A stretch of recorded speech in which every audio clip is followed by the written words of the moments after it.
안녕하세요. 경제적 자유를 꿈꾸는 삼전 장기 투자라는 삼전불패입니다. 선조평가 여러분, 간밤에 잠은 잘 주무셨나요? 네, 오늘은 2011년 12월 26일 주말 일요일 아침 하루가 시작되었습니다. 오늘도 여김없이 주말임에도 불구하고 우리 삼전불패 가족분들에게 행복한 삼성전자 소식으로 아침 인사드립니다.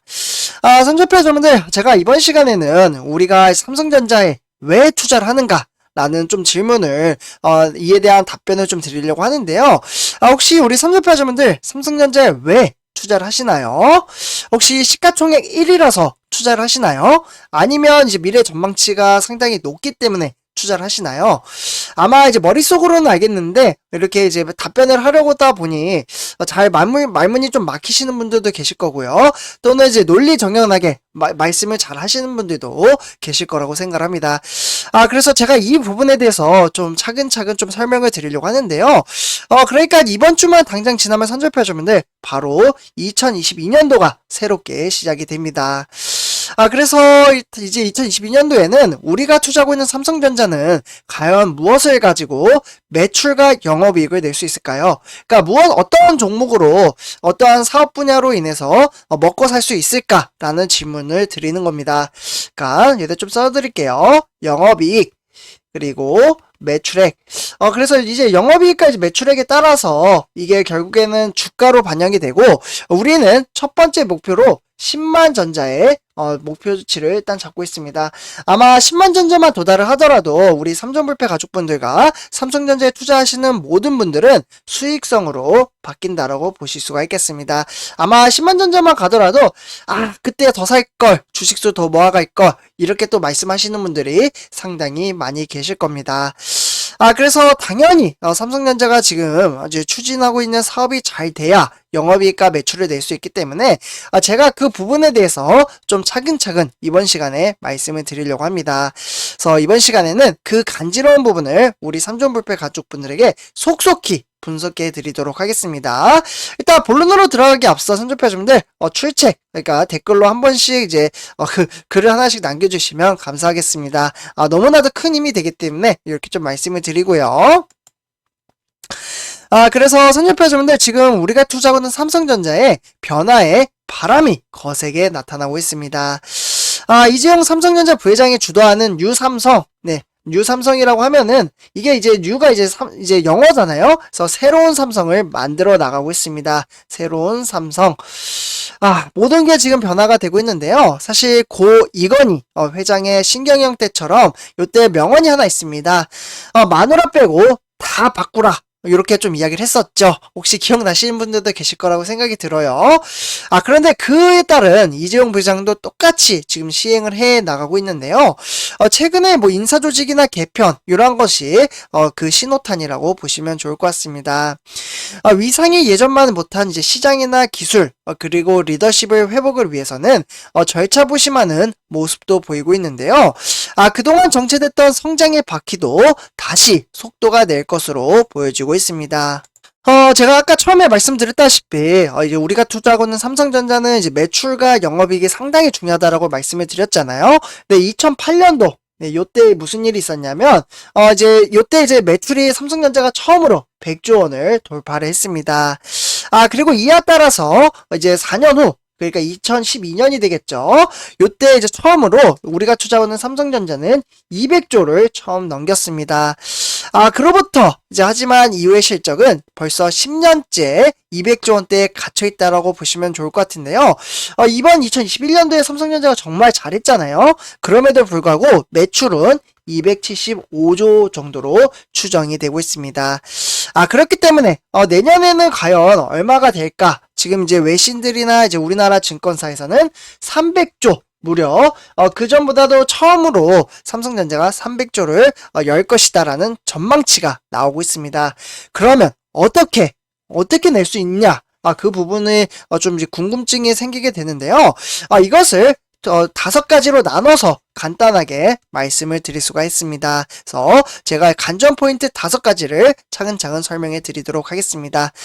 일단 첫 번째로는 가장 중요한 것은 Gate All Around GAA라고 보시면 좋을 것 같습니다. 네, 여기에도 GAA라고 써있고 여기에도 GAA라고 써있죠.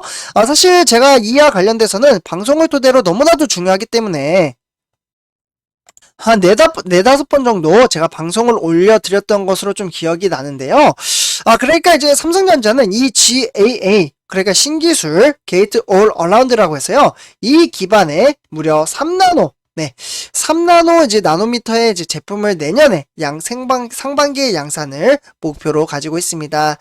그러다 보니 내년 하반기에는 3나노 양산 방침을 좀 밝힌 대만에 비해서 대만이 지금 1위잖아요. 이보다 더 빠르다라고 보시면 좋을 것 같습니다. 이런 구상대로 삼성전자가 만약에 간다면, 그러니까 GAA 3나노 제품 양산에 성공을 하고 안정적인 수율, 그러니까 완성에 대한 제품에서 정상품이 차지하는 비율을 확보를 하게 된다면 바로 파운드리 시장 판도가 바뀔 수 있다라고 보시면 좋을 것 같습니다. 그러다 보니 이제 GAA 양산에 성공을 하게 되면 대형 정보기술 IT 고객의 물량을 TSMC로부터 뺏어올 수도 있다라고 볼 수도 있겠는데요. 삼성전자 기술력이 그만큼 높은 만큼 TSMC보다 빠르기 때문에 많은 고객사들이 마음이 좀 변심이 될 가능성도 크다라고 보시면 좋을 것 같습니다. 그렇게 되면 정말 삼성전자의 매출과 영업이익은 두말할 것 없이 정말 무섭게 상승을 한다라고 보시면 좋을 것 같고요. 그렇기 때문에 이 경우에는 이제 비메모리 부분의 매출이 급증을 하게 되면 매출은 300조 원 달성하는 것은 정말 아무것도 아니라고 보시면 좋을 것 같습니다. 그래서 한 걸음 더 빨리 다가갈 수 있고요. 메모리 반도체 가격 하락폭과 반등에 대한 시점, 그리고 IT 공급망 정상화, 팹리스, 그러니까 반도체 설계 업체에 고객 다변화 전략적으로 접근을 한다면 중국의 경기 부양책이나 내년 반도체 실적에 큰 영향을 줄 수 있다라고 말씀을 드릴 수가 있겠습니다. 네, 그래서 이 부분은 정말 큰 기대가 좀 되는, 어떻게 보면 정말 중요한 시점에 있다라고 보시면 좋을 것 같고요. 그러면서 이제 삼성전자는 갤럭시 S22와 갤럭시 4 시리즈를 동반을 할 수 있을까가 숙제로 남겨져 있다라고 보시면 좋을 것 같습니다. 삼성전자는 내부적으로 내년에 거의 3억, 네, 이제 3억대 이상의 스마트폰을 판매한다는 목표를 좀 세웠다라고 보시면 좋을 것 같은데요. 여기 지금 화면에 보시면 3억 2천만 대로 구성이 되어 있죠. 그러다 보니 이제 목표를 달성을 하게 되면 사실 2017년 요 이후에는 거의 5년 만에 판매량이 3억대로 재탈환한다라고 보시면 좋을 것 같습니다. 가장 주목이 되는 것은 내년 2월에 이제 출시되는 부분이 가장 중요하다고 보실 수가 있겠는데요. 갤럭시 S22 시리즈와 그리고 하반기에 선보일 4세대 폴더블폰 이제 갤럭시 Z 플립 4와 폴드 4 시리즈의 흥행 여부라고 보실 수가 있겠습니다. 실제로 갤럭시 S22 시리즈와 그리고 3천만 대 이상의 갤럭시 Z4 시리즈는 거의 1,000만 대가량에 팔린다면 목표 달성이 무난할 것으로 보여지고요.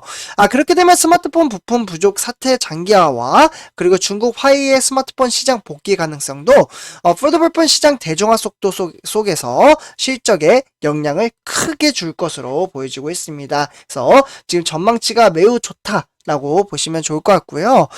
그 다음 이제 세 번째로는 뒤늦게 뛰어든 OLED TV 시장에 과연 안착을 할 수 있을까라는 숙제가 담겨져 있습니다.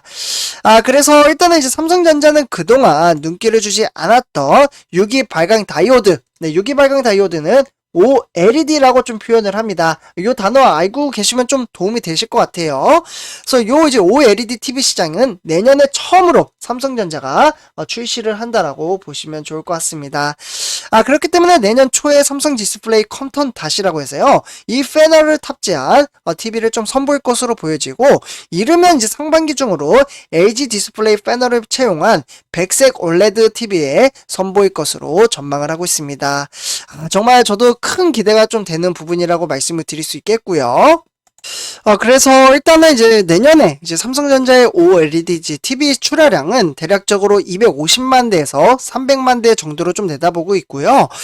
그렇게 되면 이제 연간 TV 출하량은 대략적으로 5천만 대 미미한 수준이지만 시장에 미치는 영향은 적지 않다라고 보시면 좋을 것 같습니다. 네, 어쨌거나 이제 OLED TV 출하량은 이제 시간이 가면 갈수록 시장의 전망치가 상당히 크다 라고 보시면 좋을 것 같습니다. 그래서 삼성전자가 이 사업 분야에서도 잘해준다면 미래 전망치가 너무나도 밝다라고 보시면 좋을 것 같습니다.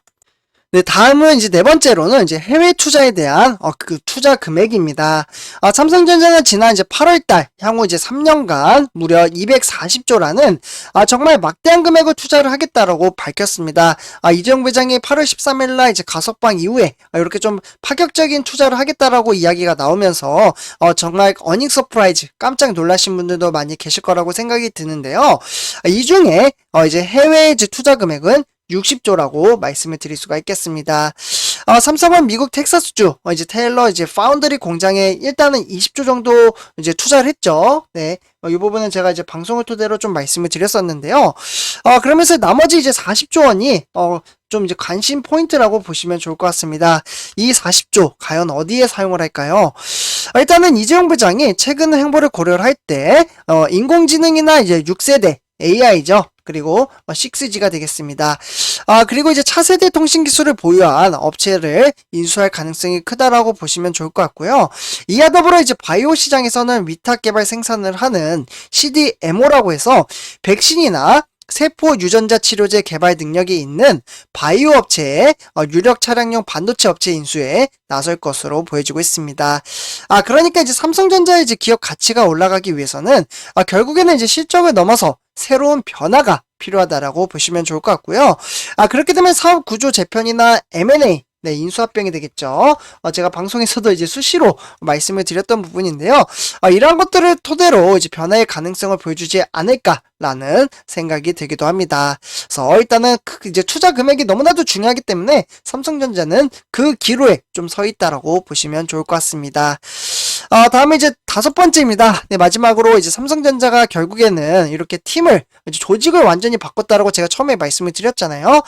팀을 이런 식으로 이제 세 단계를 개편 후에 세부적으로 좀 바꿨다라고 보시면 좋을 것 같습니다.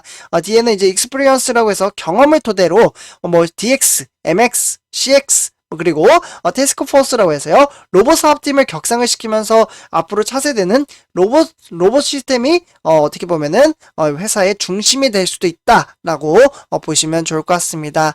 어쨌거나 이렇게 이제 멀티 디바이스 경험을 뜻한다라는 부분에 있어서 삼성전자는 경험을 토대로 사업을 추진하겠다 라는 관전 포인트가 있습니다. 그래서 일단은 삼성이 이제 고객의 이제 경험을 하고는 있지만 개념적으로 봤을 때는 모호한 측면이 좀 있고요.